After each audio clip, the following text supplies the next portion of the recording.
It is late at night. You walk past your cat's water bowl and something feels wrong. It is still full from this morning, full from yesterday if you are honest with yourself. Then you notice it, the dry little nose, the way she walks past the bowl without even a glance.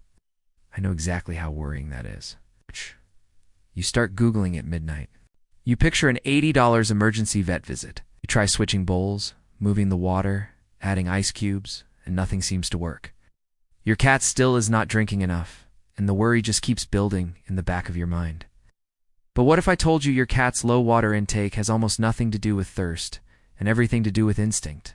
What if I told you the fix is not a fancier bowl at all, but something sitting right now in your refrigerator? Today, I am going to show you exactly how to get your cat properly hydrated, step by step, using 7 simple vet-approved methods. Hi everyone, I'm Dr. Marcus, your neighborhood veterinarian, and welcome back to the channel. If you're new here, I dedicate this entire channel to helping you become the best pet parent you can possibly be, using simple, vet-approved home remedies and real science, not gimmicks. Before we dive in, drop the guilt. You are not a bad pet parent because your cat is not drinking enough water. This is one of the most common issues I see in clinic, and honestly, cats are just built strangely when it comes to thirst. The very fact that you are watching this video right now proves you care. I actually posted a video on spotting early kidney disease in cats, which I will link at the end, because dehydration and kidney health are closely connected. So today we are doing a complete masterclass. Grab a notebook, because I am about to give you 7 proven ways to get your cat drinking more and staying properly hydrated. Let's get into it. Chapter 1. I call this the desert ancestor trick. Here is the problem. Most owners assume a full water bowl is enough. It is not, and here is why. Domestic cats descend from desert-dwelling wildcats that got almost all their moisture from prey, not from drinking. Their thirst drive is naturally weak compared to dogs. This is not laziness. It is biology working against you. The science here is fascinating. A cat's brain simply does not send strong drink now signals the way ours does. Because in the wild, water came from food, not a bowl. So the real fix is not forcing more drinking. It is shifting moisture into the diet. Here's exactly how. Take your cat's regular wet food and add 1 tablespoon of warm, unsalted, low-sodium chicken or bone broth per meal.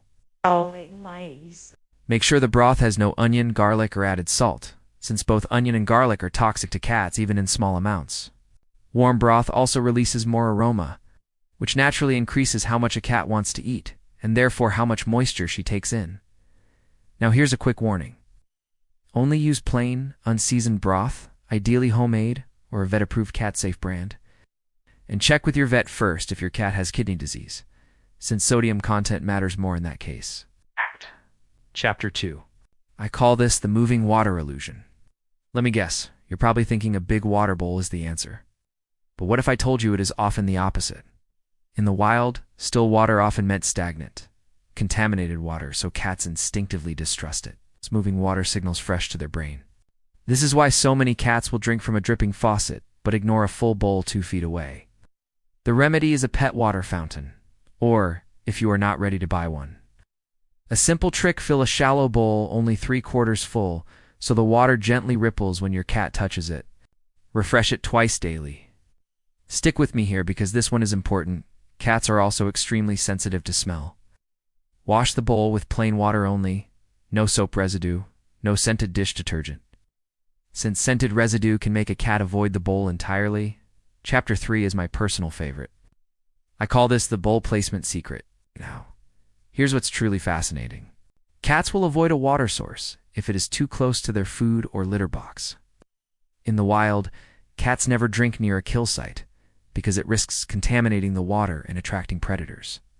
So even if the water is fresh, placing it right next to the food bowl can quietly cut your cat's intake in half. The fix is simple. Move the water bowl at least 3 feet away from food and at least 10 feet away from the litter box. Add a second water station in a completely different room, especially if you have more than 1 cat or multiple floors in your home. I promise you, this single change alone increases water intake in a huge number of cats within just a few days. Here's a quick warning. Always keep at least 1 water source per cat plus 1 extra. So no cat ever feels they have to compete for access. Chapter 4. The Ice Cube Popsicle Method. The problem is simple. Some cats are just plain stubborn and will not touch plain water, no matter what you try. But what if the answer was flavor, not force? Cats can detect incredibly subtle scent differences, and a mild, safe flavor can trigger natural drinking behavior. The remedy: freeze plain, low-sodium tuna water, the liquid from tuna packed in water, not oil, into an ice cube tray. Drop one small cube into the water bowl once a day. As it melts, it releases a faint, appealing scent that draws your cat back to the bowl repeatedly throughout the day. Here's a quick warning. Tuna should only ever be an occasional flavor booster, never a daily meal replacement, and always use tuna packed in water. Since oil-packed tuna can upset a cat's stomach and add unnecessary calories. Chapter 5. The Wet Food Ratio Rule. Stick with me here because this is the foundation everything else builds on.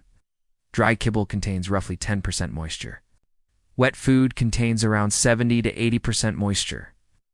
That difference alone can account for most of your cat's daily hydration needs. The science is simple. More moisture in, less water your cat has to actively seek out and drink. The remedy: gradually shift your cat's diet so that at least 50% of daily calories come from wet food, not dry.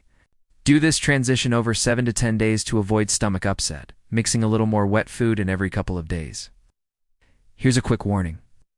Any diet change should be gradual, and if your cat has a diagnosed medical condition like diabetes or kidney disease, always confirm the right wet-to-dry ratio with your vet first. Chapter 6. The Multiple Material Test. Here's what's truly fascinating. Many cats do not dislike water, they dislike the bowl. Plastic bowls can hold on to odors and even leach faint tastes that cats find off-putting. And cats are also sensitive to whisker fatigue, where the bowl edges press uncomfortably against their whiskers while drinking. The remedy: switch to a wide, shallow ceramic glass or stainless steel bowl, at least 4 inches across, so your cat's whiskers never touch the sides. Test 2 or 3 bowl types over 1 week and watch which one your cat actually returns to on her own. Here's a quick warning. Always wash ceramic and glass bowls daily, since bacteria builds up quickly and can actually discourage drinking rather than encourage it. Chapter 7. The Daily 10-Second Check. This one is less a remedy and more a safety net. The problem: dehydration can sneak up quietly, especially in senior cats. The science is simple. Skin elasticity drops when the body is low on fluids. The remedy: once a day, gently lift the skin at the back of your cat's neck between your thumb and finger, then let go. In a well-hydrated cat, it snaps back almost instantly. In a dehydrated cat, it sinks back slowly. This takes 10 seconds and gives you an early warning system before things become serious. Here's a quick warning. This test is a helpful home guide, not a diagnostic tool. It should never replace an actual vet visit if you are genuinely concerned. Now please listen closely because this is a massive veterinary warning. Dehydration in cats can very quickly become dangerous, especially in kittens, senior cats, and cats with kidney disease, diabetes, or diarrhea. If your cat shows sunken eyes, extreme lethargy, dry or tacky gums, repeated vomiting, or has gone more than 24 hours without eating or drinking, please do not rely on home remedies. Call your vet or an emergency animal hospital immediately. In more severe cases, cats may need subcutaneous or intravenous fluids administered by a professional, and that is not something any home remedy can replace. These 7 tips are here to support everyday hydration, not to treat a medical emergency. Here is the golden rule. You do not need to use all 7 of these at once. Daily, feed wet food mixed with a small amount of warm broth and do your 10-second skin check. 2 to 3 times a week, rotate in a flavored ice cube and top off a second water station in another room. As needed, if you notice your cat drinking less during hot weather or after a diet change, bring back the moving water trick and double-check bowl placement. The whole process should take you no more than 5 extra minutes a day. Hydration is one of the quiet, easy tombs parts of being a pet parent because there is no obvious symptom until suddenly there is. But by choosing to educate yourself, by choosing to take just 5 minutes out of your day, you are proving how much you truly love your cat. And that makes you an incredible pet parent. If this video gave you a little more peace of mind today, please hit that like button. It genuinely helps more worried pet parents find this information. Subscribe and hit the bell so you never miss our weekly deep dives. And please leave a comment telling me, does your cat prefer still water or moving water? I read every single one.